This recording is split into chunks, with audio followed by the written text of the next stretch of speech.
Hello students, today we are going to start our chapter 4 national integration. Okay, it is related to economics or politics you say. Let's start.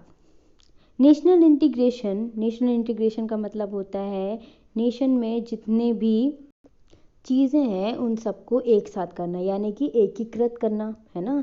बहुत सारी छोटी छोटी चीज़ें हैं उनको एक साथ मिलाना यानी कि इंटीग्रेट करना, मतलब बहुत सारी चीज़ें हैं अपने पास, हमने समझ लो इनको एकजुट कर लिया। So this is called as integration.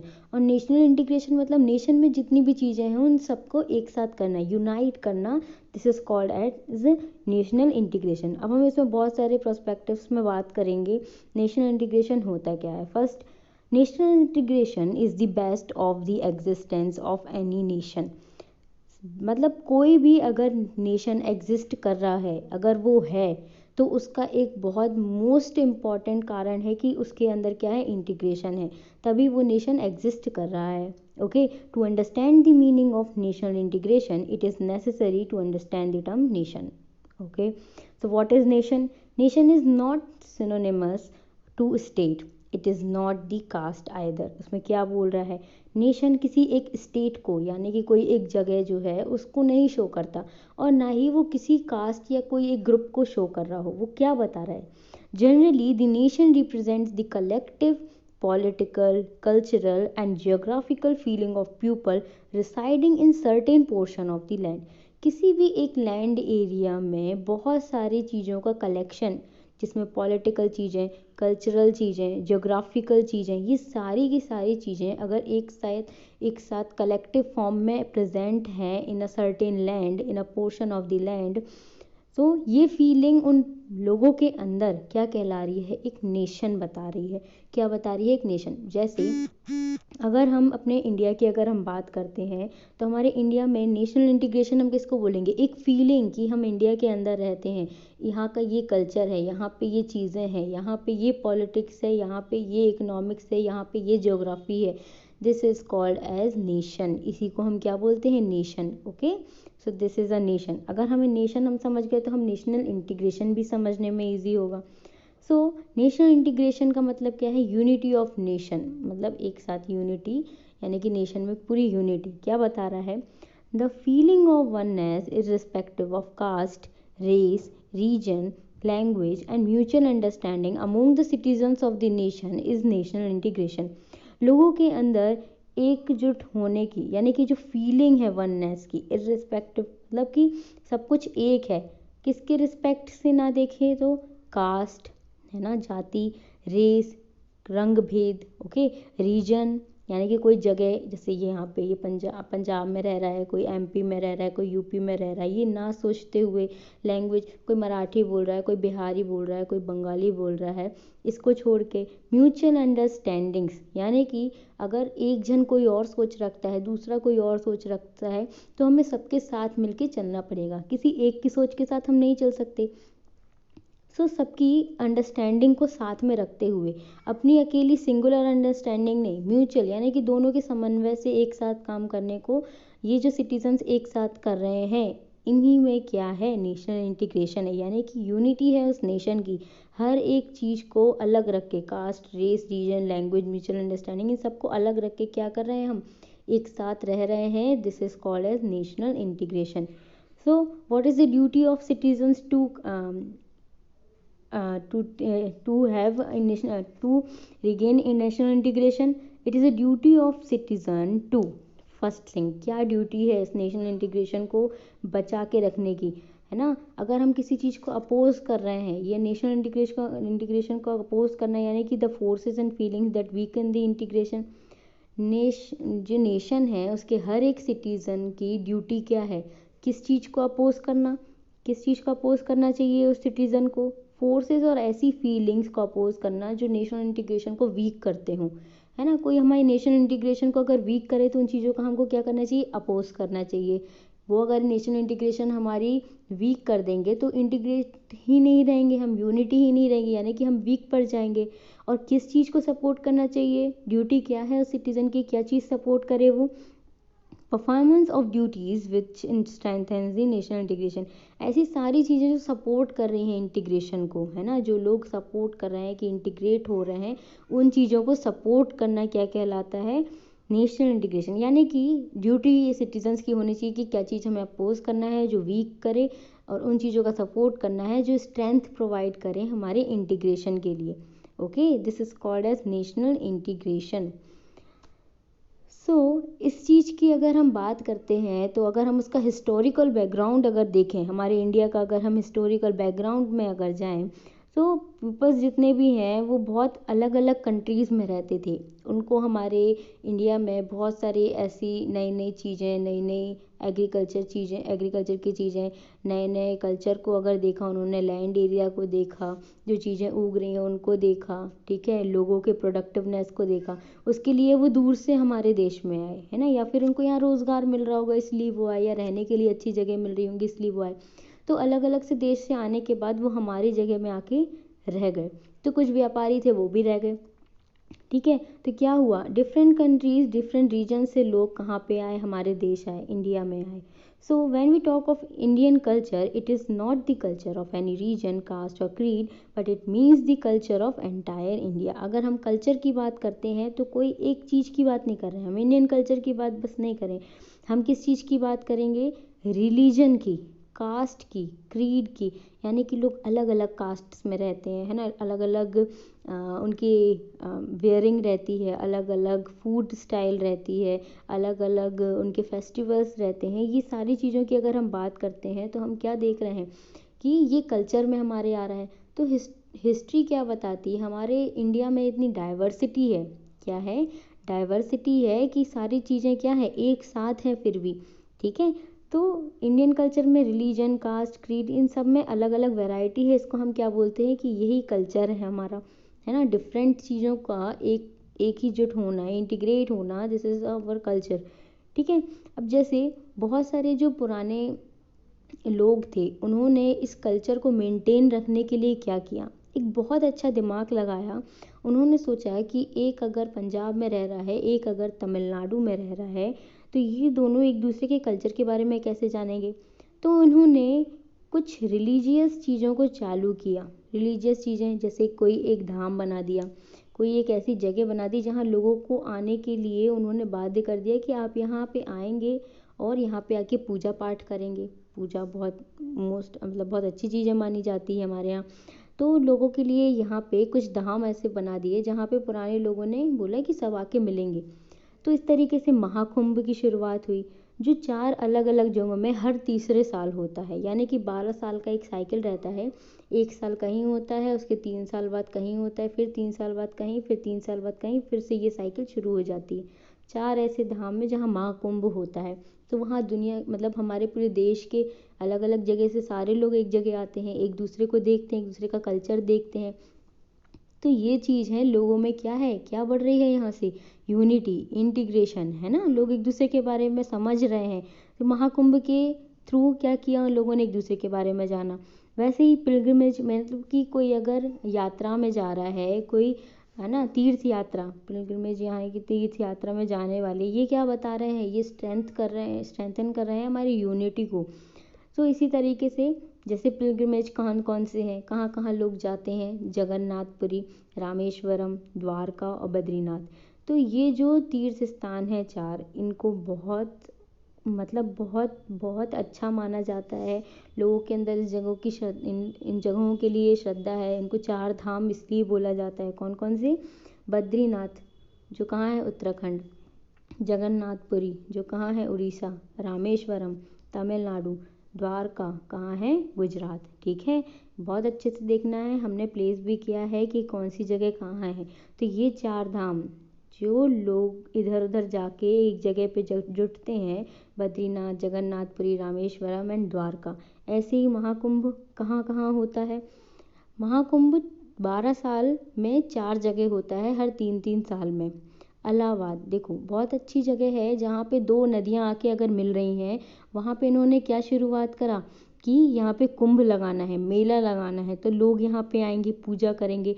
तो नदियों के किनारे उन्होंने लगाया, गंगा यमुना सरस्वती रिवर के कॉन्फ्लुएंस में उन्होंने इलाहाबाद में एक कुंभ लगाया, ठीक है सर। और हरिद्वार गंगा के पास उन्होंने एक हरिद्वार में एक कुंभ लगाया, नासिक में एक लगाया, उज्जैन में लगाया, ठीक है। ये 4 जगह हैं जहाँ पे हर तीसरे साल में क्या हो रहा है, कुंभ का मेला लगता है, ठीक है।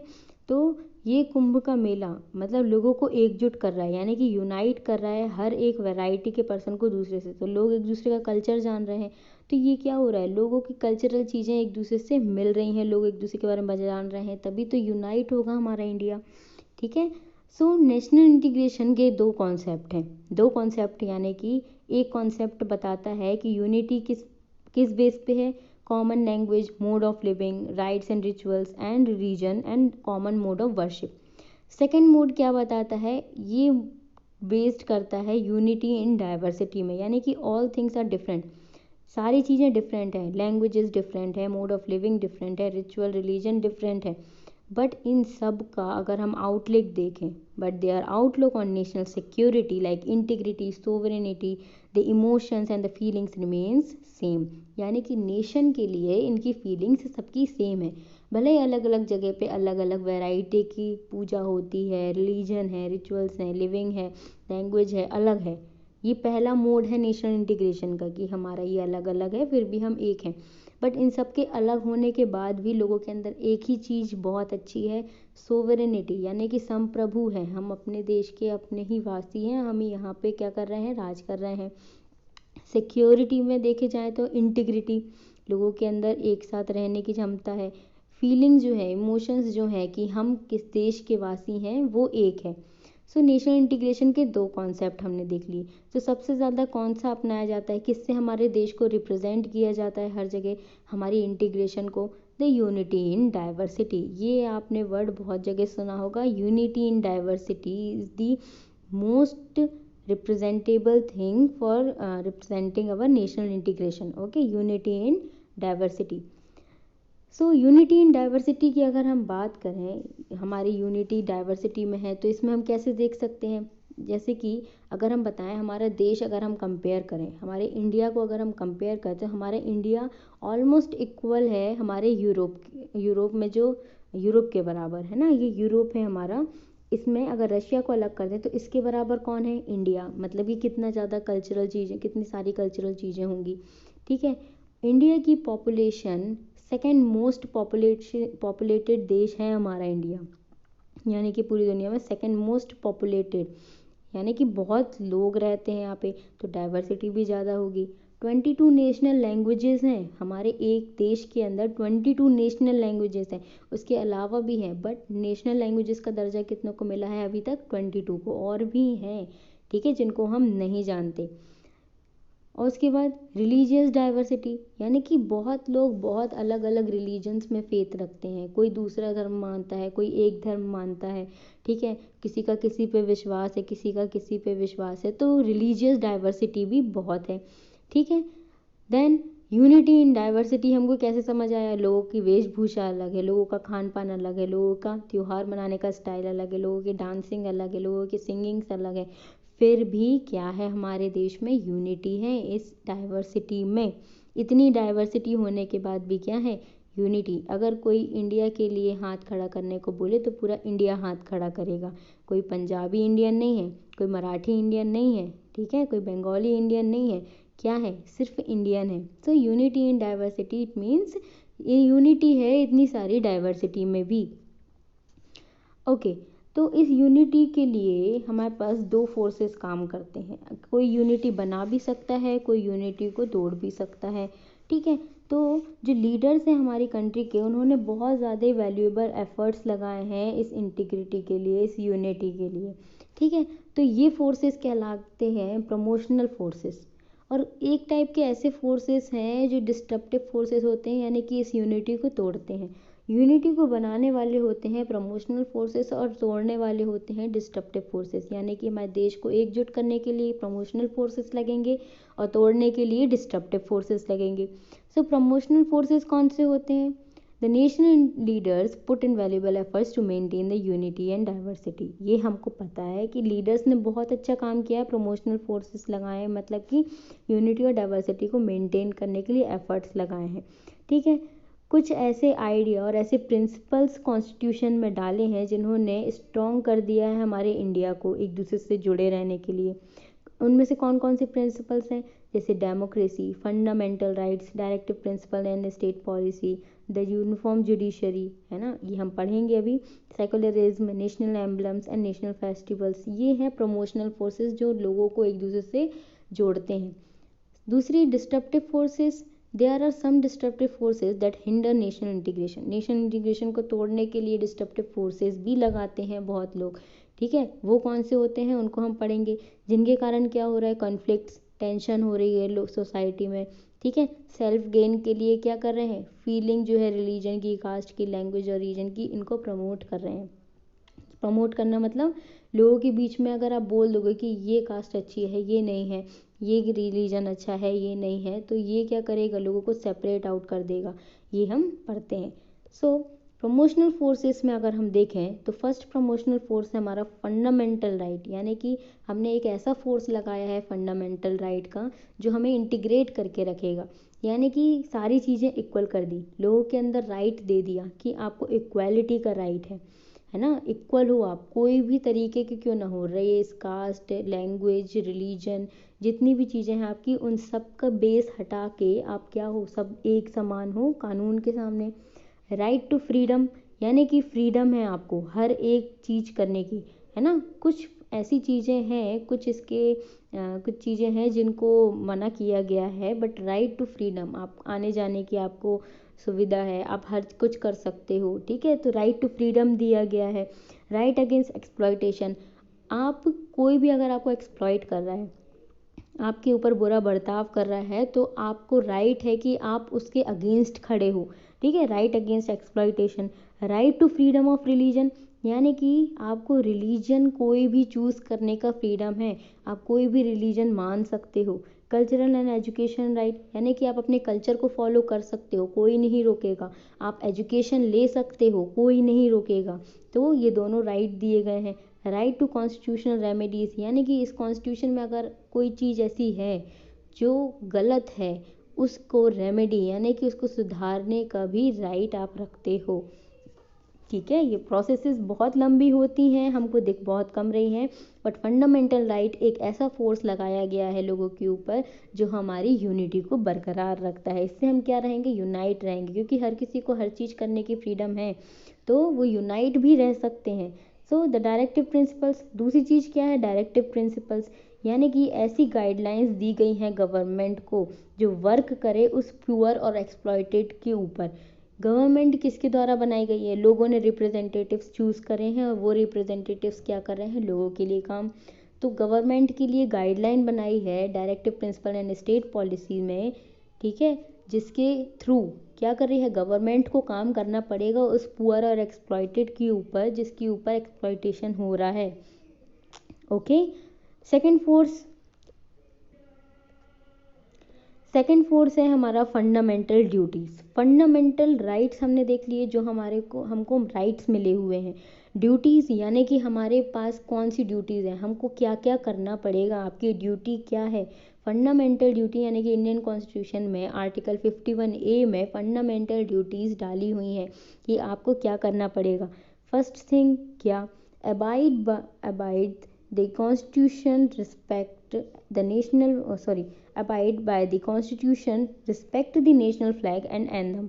ठीक है, यानी कि कॉन्स्टिट्यूशन में लिखा है कि आप रिस्पेक्ट करेंगे हमारे नेशनल फ्लैग और नेशनल एंथम की। ऑफ कोर्स हम करते हैं और करते रहेंगे, है ना, हम करते भी हैं, हम स्कूल में नेशनल एंथम गाते हैं, हम नेशनल फ्लैग का हमेशा रिस्पेक्ट करते हैं। ठीक है, to cherish and follow the national ideas, है ना, जितने भी नेशनल आइडियाज़ हैं जो हमारे नेशन को बहुत ऊंचाई में लेके जाते हैं, उनको हम हमेशा सपोर्ट करेंगे।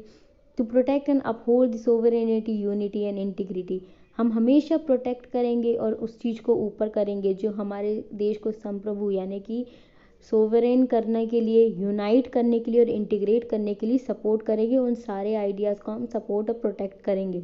टू डिफेंड द कंट्री, अगर हमारे देश में कोई आँच आती है और हमको मौका मिलता है उसको डिफेंड करने का तो बिल्कुल हम करेंगे, ये हमारी ड्यूटी है।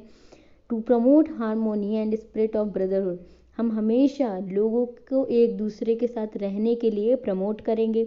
To value and preserve the rich heritage, जितनी भी रिच हेरिटेज हैं जो हमारे देश में पुरातत्व चीज़ें हैं, जो पुरानी बची हुई चीज़ें हैं, है ना, बहुत अलग अलग जो मॉन्यूमेंट्स बने हुए हैं जो पुराने लोगों ने बनाए हैं, उनकी हम हमेशा रिस्पेक्ट करेंगे और हमको उनको प्रिजर्व करके रखना है।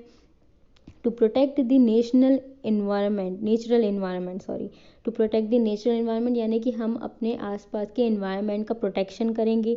To develop the scientific temper and humanism, हम डेवलप करेंगे जितना भी साइंटिफिक टेम्पर है, यानी कि हमको कोई भी नई चीज़ का अगर आविष्कार करना है, इन्वेंट करना है, डिस्कवर करना है, तो वी आर फ्री टू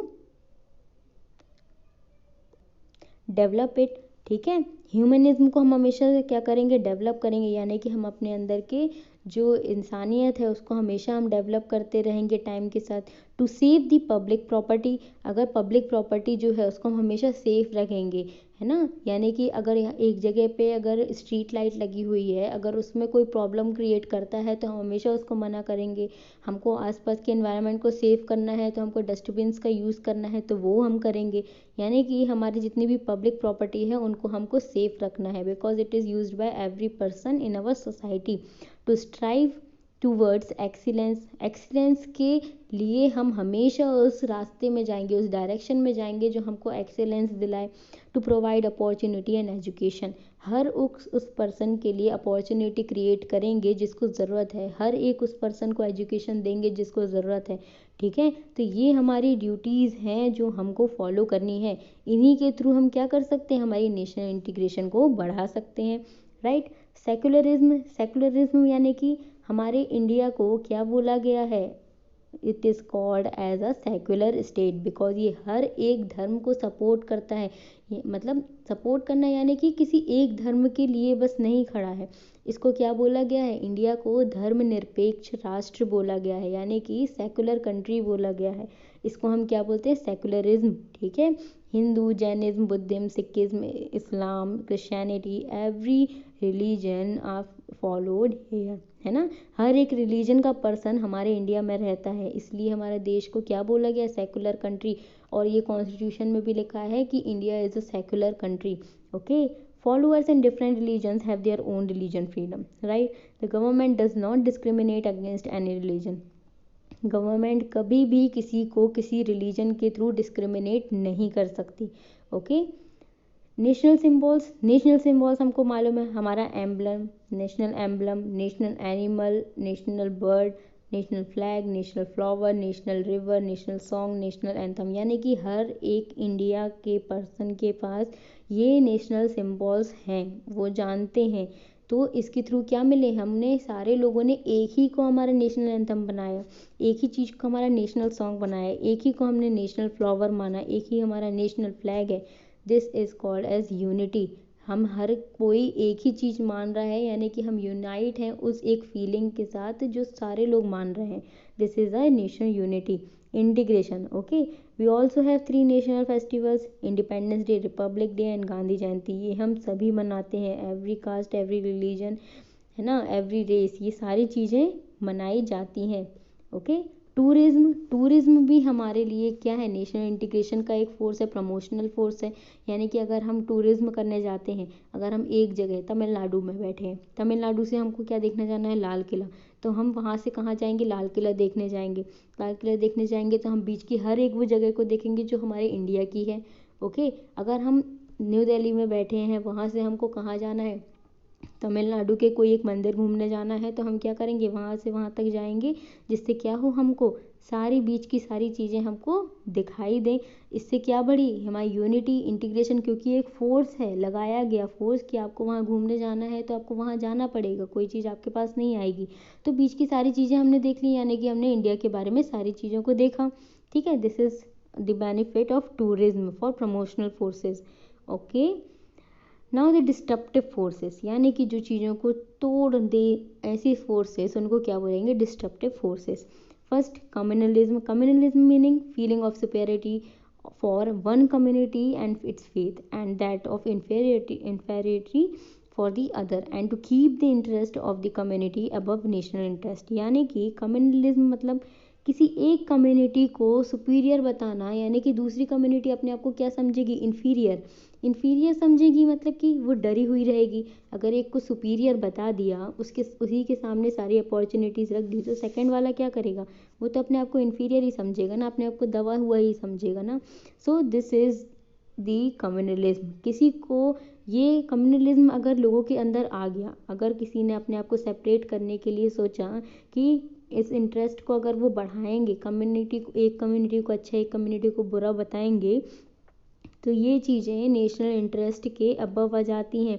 इसके कारण क्या होता है, डिस्ट्रप्टिव फोर्सेस हैं ये, यानी कि नेशनल इंटीग्रेशन ख़त्म होती है इन सब चीज़ों से। सो कम्युनलिज्म अच्छी चीज़ नहीं है ना। किसी एक कम्युनिटी या दूसरी कम्युनिटी को कम ज़्यादा नहीं बता सकते हम, क्योंकि हमें उनकी सारी चीज़ों के बारे में नहीं पता, तो हम किसी को ना कम बोल सकते हैं ना किसी को हम ज़्यादा बोल सकते हैं। Okay, linguism. Use of language for official purposes and for imparting education helps in development of state।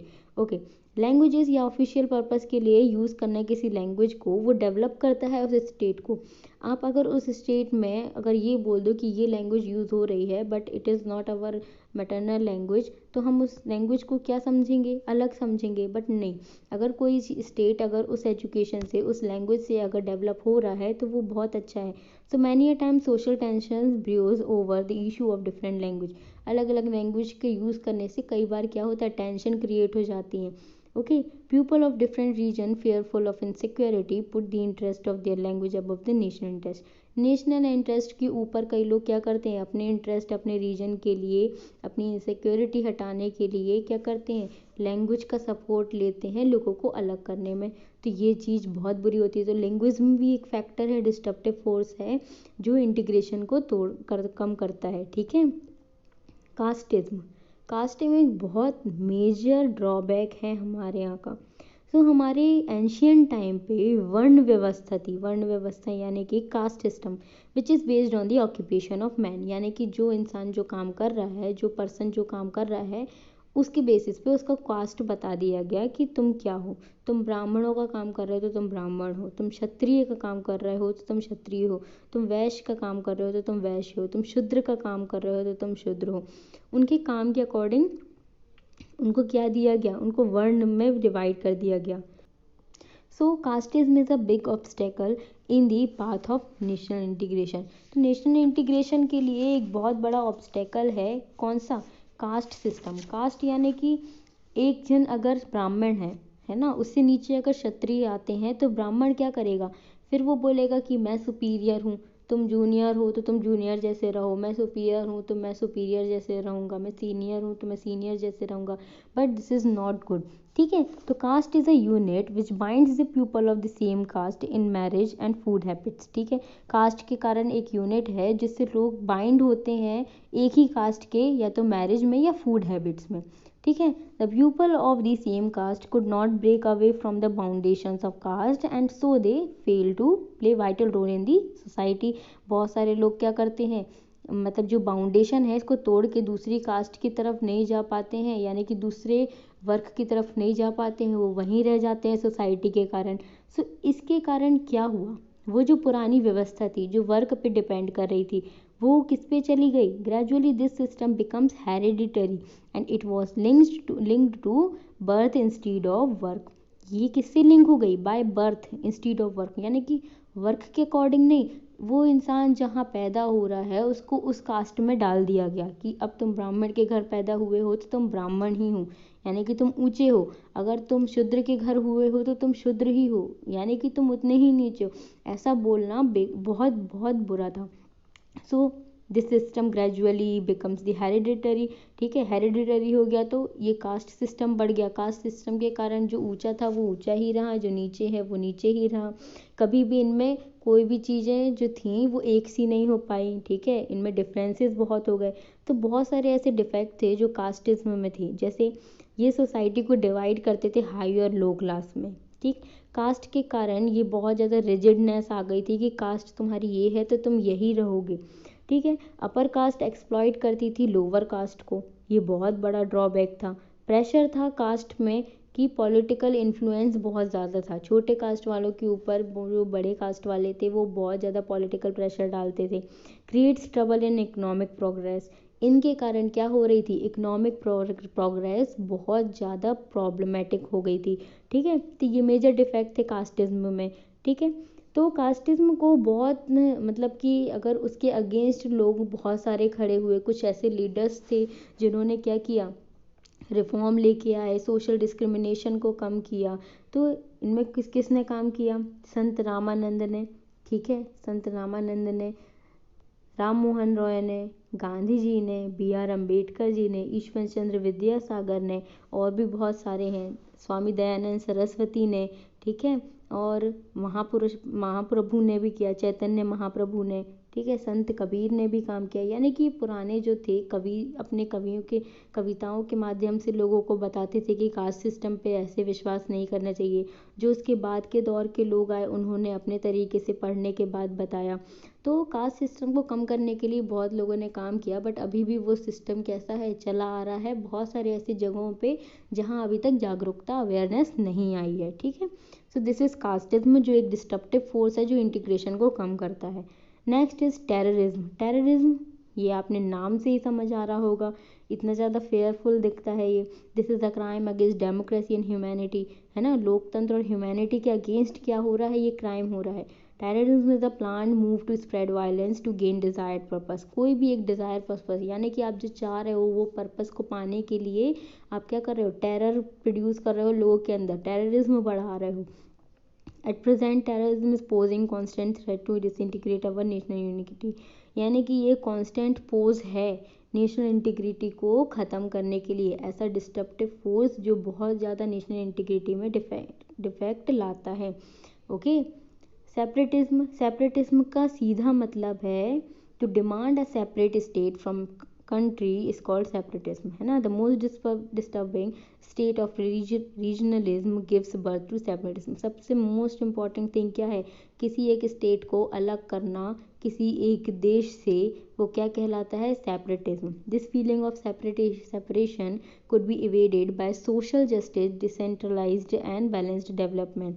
ठीक है, ये जो सेपरेटिज्म की जो भावना है ये बहुत अच्छे से दूर हो सकती है, किसके थ्रू, बाय सोशल जस्टिस, लोगों के साथ एक साथ आप जस्टिस दोगे, उनको बहुत अच्छे से अगर जस्टिफाई करोगे तो वो इस फीलिंग को नहीं लेके आएंगे। डिसेंट्रलाइज्ड फॉर्म, डिसेंट्रलाइज्ड यानी कि किसी जो आपकी पावर्स हैं उनको लोगों में अलग अलग बांट दोगे। डिसेंट्रलाइज करना मतलब, सेंट्रलाइज मतलब कि एकजुट करना, है ना, बट अगर आप डिसेंट्रलाइज कर रहे हो यानी कि आप दूर दूर कर रहे हो, लोगों को बांट रहे हो पावर्स, तो उससे क्या होगा, सेपरेटिज्म की फीलिंग आएगी ही नहीं। बैलेंस डेवलपमेंट, अगर एक जगह का डेवलपमेंट हो रहा है एक जगह का नहीं हो रहा, तो जिनके यहाँ नहीं हो रहा है वो बोलेगा कि हमको यहाँ से अलग कर दो, हम अपना डेवलपमेंट खुद कर लेंगे। बट अगर ये ना हो, इसके लिए हम क्या करेंगे, हम एक जगह जो डेवलपमेंट कर रहे हैं वो दूसरी जगह भी करेंगे, जिससे ये फीलिंग ही ना आए सेपरेटिज्म की। Okay okay, now the exercise, choose the correct option of the following. Which feeling inspire citizen in national integration, कि कौन सी फीलिंग नेशनल इंटीग्रेशन को इंस्पायर करती है, नेशनलिज्म, रिलीजिज्म, कास्टिज्म और none of the above. Religion की feeling लोगों को नेशनल इंटीग्रेशन दिलाती है क्या, एक ही रिलीजन को वो सपोर्ट करेंगे फिर। सेकंड, कास्टिज्म, कास्टिज्म क्या दिलाएगी, नहीं। नेशनलिज्म, हाँ, नेशन के लिए अगर हम अपनी फीलिंग्स दिखा रहे हैं तो nationalism is the best feeling to inspire citizen in national integration, तो nationalism is the correct. How many Indian languages have been mentioned in the constitution, कितनी लैंग्वेजेस, कितनी ऑफिशियल लैंग्वेजेस हैं इंडियन कॉन्स्टिट्यूशन में, 22 languages. Okay, fill up the blanks.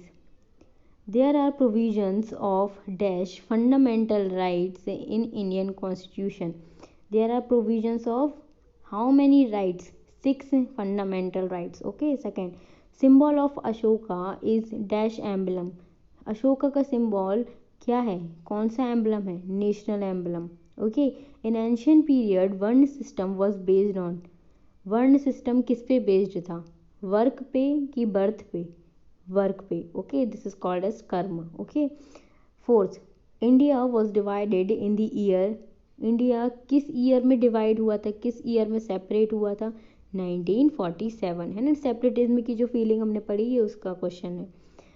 Very short answer type question, what do you mean by national integration, क्या समझते हो अपने national integration से, that national integration is feeling of oneness among the people is respective of caste, religion, language and so on. आपको कोई अगर इसमें example और डालना हो तो।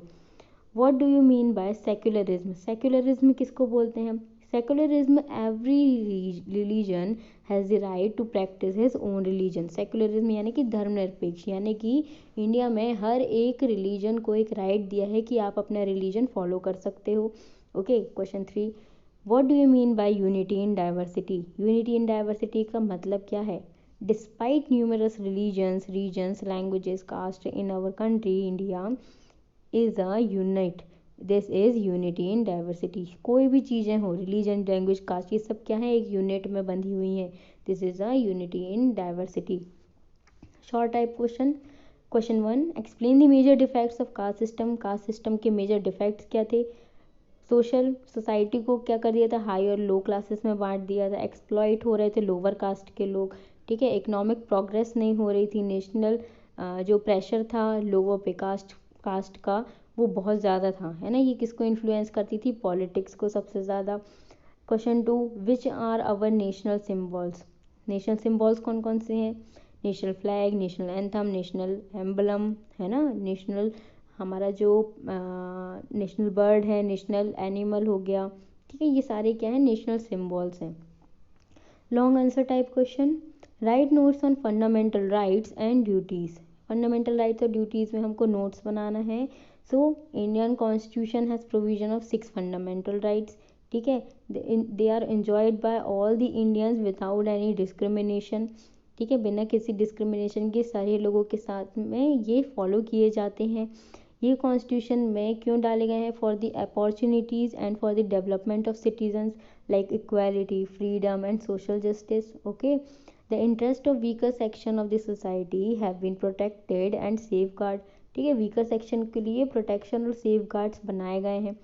सेकेंड, हमने फंडामेंटल राइट्स के बारे में बता दिया, अब फंडामेंटल ड्यूटीज़, यहाँ पे फंडामेंटल ड्यूटीज़ भी हैं। So the duties also been mentioned in the constitution, it is the duty of all citizens to respect the principle of the constitution, institutions, national flag, national anthem, ठीक है, ये duty है हर citizen की कि आपको किन किन चीज़ों की रिस्पेक्ट करनी है। So every citizen have a duty to respect these things, ठीक है।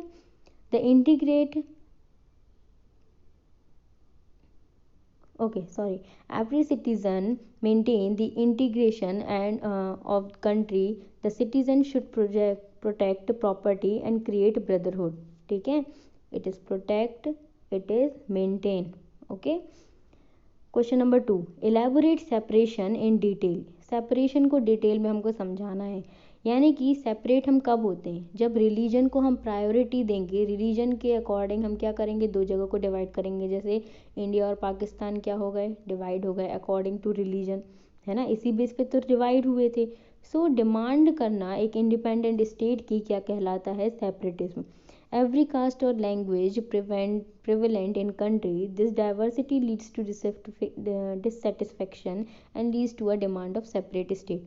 किसी भी एक कंट्री में अगर एक रीजन को आप उतना ही सपोर्ट नहीं करोगे, दूसरे को करोगे, तो पहला जो रिलीजन है वो अपने आप को सेपरेट आउट करने के लिए बोलने लगेगा, ठीक है। तो ये ऐसी फीलिंग उनके अंदर आने ही ना देना, ऐसे एक्सटर्नल फोर्सेस को सपोर्ट ही नहीं करना।